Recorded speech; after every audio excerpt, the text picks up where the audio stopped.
In a single weekend that blurred the line between politics, pop culture, and race, former U.S. President Donald Trump once again became the center of national controversy after publicly attacking global music star Bad Bunny for his Super Bowl halftime performance and separately reposting a racially offensive video depicting former President Barack Obama and former First Lady Michelle Obama. The incidents, which unfolded across social media platforms and quickly drew international attention, reignited long-standing debates about political rhetoric, racial sensitivity, cultural inclusion, and the responsibilities of public figures in an era where a single post can reverberate around the world within minutes. The controversy began shortly after the Super Bowl halftime show, one of the most widely watched entertainment broadcasts on the planet. This year's performance featured Bad Bunny, whose appearance marked another milestone in the increasing visibility of Latin music on the global stage. His performance leaned heavily into Spanish-language lyrics, Caribbean rhythms, and visual elements celebrating Latino identity and culture. Millions of viewers praised the show for its energy, authenticity, and representation, while critics voiced mixed opinions typical of nearly every halftime performance in Super Bowl history. Donald Trump, however, went beyond a routine critique of musical taste. Using his social media platform, Truth Social, the former president sharply criticized the performance, framing it not as a matter of personal preference, but as a cultural and national issue. His comments questioned the appropriateness of the performance for what he described as a quintessentially American event, suggesting that the show failed to reflect traditional values and standards. The remarks immediately circulated across major news outlets and social media, prompting heated reactions from supporters and detractors alike. Supporters of the former president echoed his criticisms, arguing that the halftime show did not resonate with them and asserting that the Super Bowl should prioritize performances they believe reflect mainstream American culture. Others framed Trump's comments as an example of resistance to demographic and cultural change in the United States, noting that Spanish is one of the most widely spoken languages in the country and that Latino communities have long been an integral part of American society. Bad Bunny did not immediately respond to Trump's remarks, but fans and fellow artists were quick to defend the performer. Many emphasized that the Super Bowl is a global broadcast watched by hundreds of millions of people worldwide, and argued that showcasing diverse cultures reflects the reality of modern America. Several commentators pointed out that halftime shows have historically featured a wide range of musical genres and artists from different backgrounds, often drawing criticism from different segments of the audience, regardless of who performs. As debate over the halftime performance continued, Trump became embroiled in a far more serious and damaging controversy. Within days, he reposted a video on Truth Social that depicted Barack and Michelle Obama using dehumanizing imagery long associated with racist stereotypes. The video, which appeared to be computer-generated or heavily edited, quickly sparked outrage after users recognized its racial implications. Though the post was later deleted, screenshots and recordings had already spread widely across the internet. Civil rights advocates, political leaders, and cultural figures swiftly condemned the video, describing it as deeply offensive and emblematic of a broader problem with racist tropes in political discourse.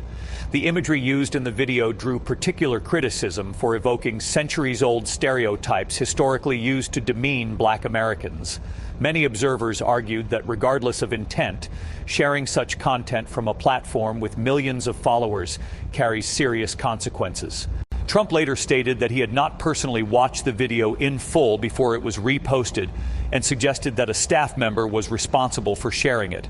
However, he also acknowledged that no disciplinary action had been taken, a response that further fueled criticism. Detractors argued that the explanation failed to address the underlying issue and reflected a pattern of avoiding accountability. Supporters, meanwhile, maintained that the controversy was being exaggerated by political opponents and media outlets. The reaction from across the political spectrum was notable. While Democratic leaders and progressive organizations were expectedly vocal in their condemnation, several Republicans and conservative commentators also expressed discomfort with the imagery, calling it inappropriate and harmful. Corporate executives, entertainment industry leaders, and international observers added their voices, emphasizing that such content undermines efforts to promote racial understanding and mutual respect. The Obamas themselves did not issue an immediate public response to the video. Close associates and allies, however, described the incident as painful but unsurprising, pointing to a long history of racially charged attacks directed at the former president and first lady during and after their time in the White House. Analysts noted that Barack Obama has frequently been the target of conspiracy theories and offensive portrayals, particularly online, and that the video fit a troubling pattern rather than representing an isolated incident. Together, Trump's attack on Bad Bunny's performance and the reposting of the racist video created a broader conversation about the intersection of culture and politics in the United States. Media analysts observe that entertainment events like the Super Bowl are increasingly becoming flashpoints for political and cultural battles, reflecting deeper divisions over identity, representation, and national values. What might once have been dismissed as celebrity gossip now carries significant political weight in a hyper-connected media environment. Public reaction across social media platforms was intense and polarized. Hashtags related to Bad Bunny trended globally, with fans sharing clips of the performance and praising its cultural significance. At the same time, hashtags criticizing Trump's comments gained traction, as did others defending his right to express his opinion.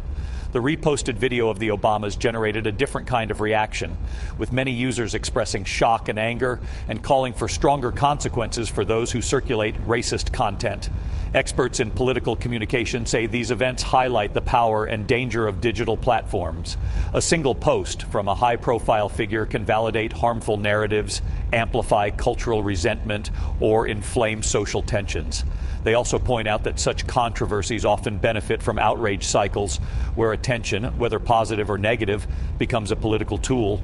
As the United States continues to grapple with questions of race, inclusion, and free expression, incidents like these underscore the challenges facing public discourse.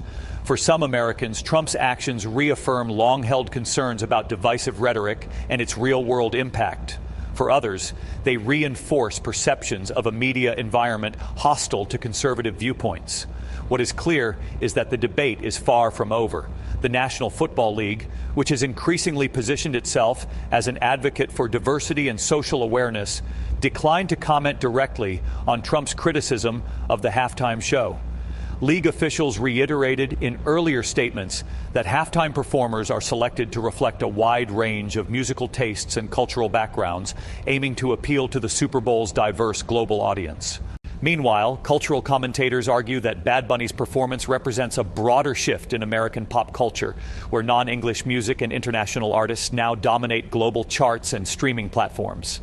They note that resistance to these changes often mirrors political anxieties about immigration, language, and national identity. As the dust settles, questions remain about the long-term impact of these controversies. Will they influence voter attitudes ahead of future elections? Will platforms take stronger action to prevent the spread of racially offensive content? And will major cultural events continue to serve as battlegrounds for political messaging? For now, the events of this weekend serve as a stark reminder of how quickly culture, politics, and race can collide, and how powerful voices can shape the tone of national conversation. They also highlight the responsibility that comes with influence, particularly for figures whose words and actions reach millions. Pulse 47. News will continue to follow this story closely, tracking reactions, responses, and any developments that emerge in the days ahead. We are committed to providing accurate, balanced, and thoughtful coverage that helps our audience understand not just what happened, but why it matters. If you value in-depth reporting that goes beyond headlines, we invite you to support independent journalism by subscribing to Pulse 47 News, sharing this report, and joining the conversation. Your engagement helps keep the public informed, holds powerful figures accountable, and ensures that important stories are not lost in the noise.